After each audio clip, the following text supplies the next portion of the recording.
going to be sector specific, but fundamentals are strong. They continue to be strong. And watching the yield curve and the macro environment and how that impacts liquidity into our sector is really going to be the driving force to see how well we could do.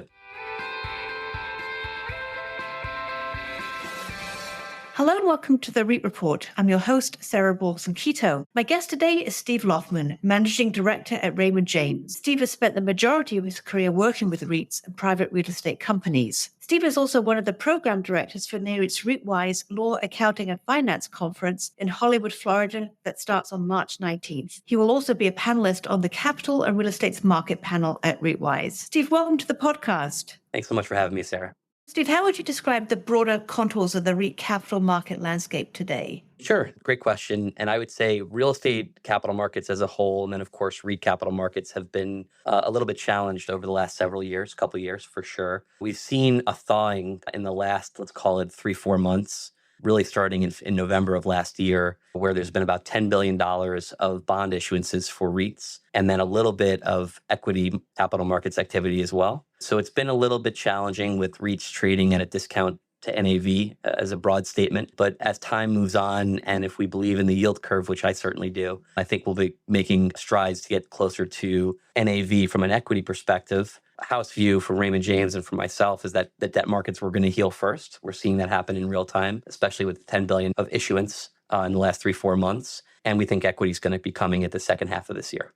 What are you seeing in terms of REIT debt and equity issuance that you've referenced, and how does it compare between property sectors? Yeah, so great question again, and it's really sector specific in terms of equity. Debt is more robust and more available for the last, let's call it, again, 4 months.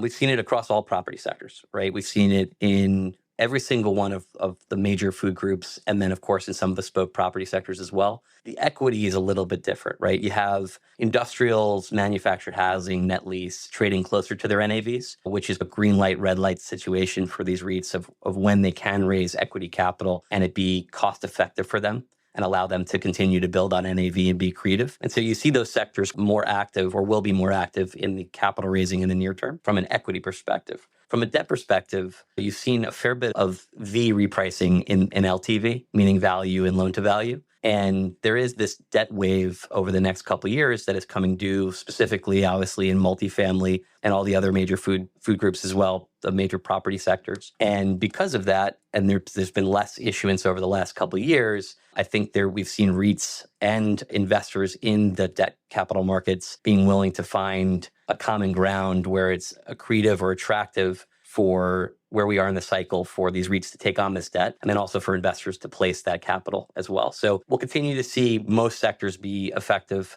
in the debt capital markets. The question is going to be really where can equity be placed in an accretive way? And Steve, what would you say are some of the key themes that you're seeing in terms of public versus private real estate investments? We hear a lot of talk about that today, so just wondering what your thoughts are.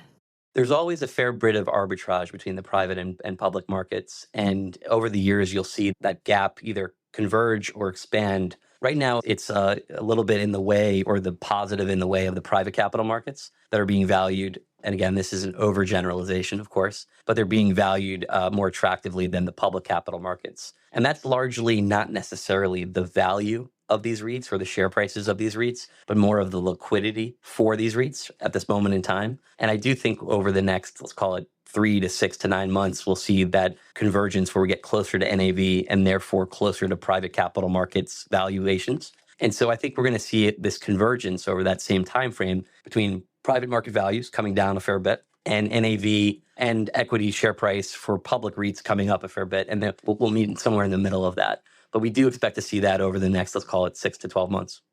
What about macro factors? How do you see them impacting the level of CRE transaction activity in the months ahead?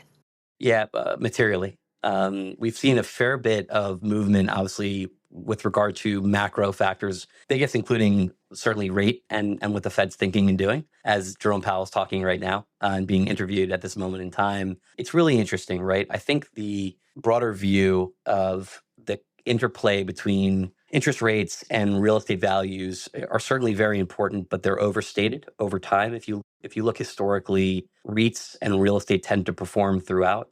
and always come out the other side looking pretty rosy. I think we've seen this dramatic pullback in REIT valuation because of where rates have gone, and that's been a big factor there. Inflation was another big factor that I think was impacting REIT valuation and CRE activity. We've seen fundamentals of the real estate be pretty darn good, actually, right? So using multifamily as a proxy for this conversation, the assets themselves, the fundamentals themselves, whether they're slowing a little bit or going to be growing in the near term, they're doing pretty darn well. And we're seeing actually growth in rents and leases. There are certain submarkets that have oversupply, of course, but over the next 2-3 years, as there's no supply delivery, they're going to do just fine. And I think there's been this overcorrection based on where rates are and where the belief where a recession was coming in, and whether there's going to be a recession or not, I'm not smart enough, but I certainly believe that we've, as a fundamental, the fundamentals of the markets have been performing significantly better of the asset classes. And so I think we'll continue to see these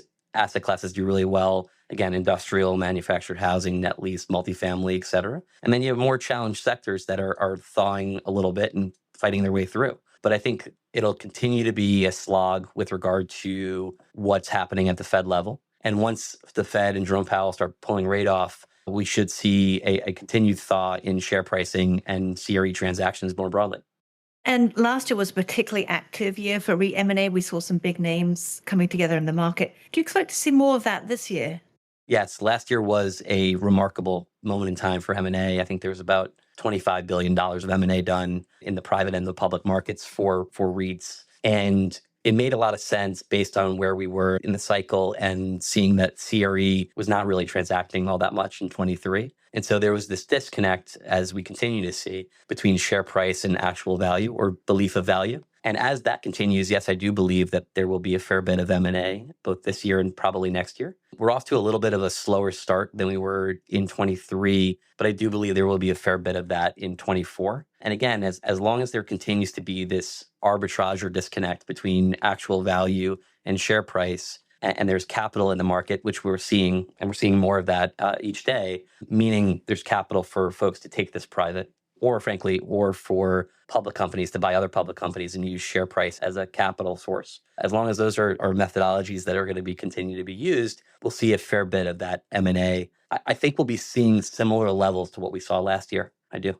What about IPOs? The recently announced American Healthcare REIT IPO was the largest REIT IPO in 6 years. Do you think that's maybe a sign of things to come? So really great question, and I hope so. I certainly hope so as a banker, selfishly. Couple thoughts on that at a high level. So that was a well-done IPO in the sense that it priced and it traded up, and it absolutely, quote unquote, worked as an IPO. That's the first IPO in a very long time, and it's a sizable company as well. We're certainly aware of companies that are looking to go public. It goes back to that same point I've been talking about a fair bit, which is the arbitrage between where share price is trading currently and where NAV is. As we continue to see recovery in the public markets, which we certainly believe that there will be, and prices get closer and hopefully above NAV over time, we'll see more IPO. The IPO backlog is probably as big as it's ever been, which is a good thing. That's a good fact pattern. In terms of, is there a market or a window to get public is really the bigger question. I certainly think there will be. Again, we've seen these cycles, and in these periods of time where there's been very few IPOs, and then it thaws and opens up a window that we're able to get through. And you'll typically see in a good IPO year, probably 4 REIT IPOs. That's a good year, right? I think there could be 6 to 8 companies trying to come through if we were to get a window. And there is a lot of rumor and excitement about some larger companies that are interested in coming through the window if and when it presents itself. To answer your question in a couple sentences, I do believe there will be more IPOs. I think they're waiting their turn in line, if you will. And I think as the public markets continue to thaw and share prices continue to increase, we will see significantly more IPO activity, which will be good for the sector. Wait to see what happens there. For sure. Finally, Steve, any other themes or issues that you see impacting REITs in 2024?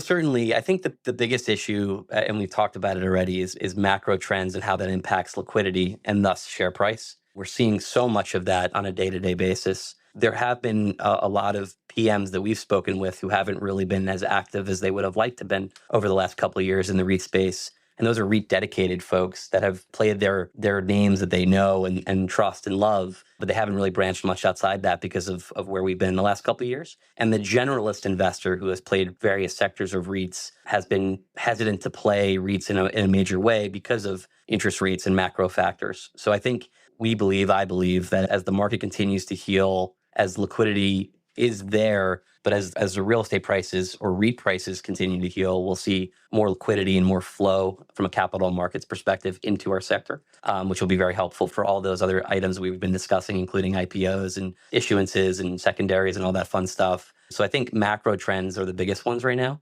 And then, of course, it's going to come down to very specific sectors and if the fundamentals of those sectors continue to perform. Following that yield curve is super important. We're going to follow that yield curve, and hopefully the Fed and his friends are going to help us on that path. But we do expect to see correction in pricing on all the major food groups. Most, from my perspective, multifamily. I think there's not enough supply of housing in the country in terms of another theme. So I do believe that residential will do very well, whether that be multifamily or resident or home building or manufactured housing or single family rental companies. I think all of those sectors will do fairly well. And I think, again, it's going to be sector specific, but fundamentals are strong. They continue to be strong. And watching the yield curve in the macro environment and how that impacts liquidity into our sector is really going to be the driving force to see how well we could do. Steve, thank you so much. We've touched on lots of great points today. Thank you so much for having me, Sarah. Really appreciate it. And to our listeners, if you enjoyed this episode of the REIT Report, please subscribe or leave a review on your favorite podcast platform.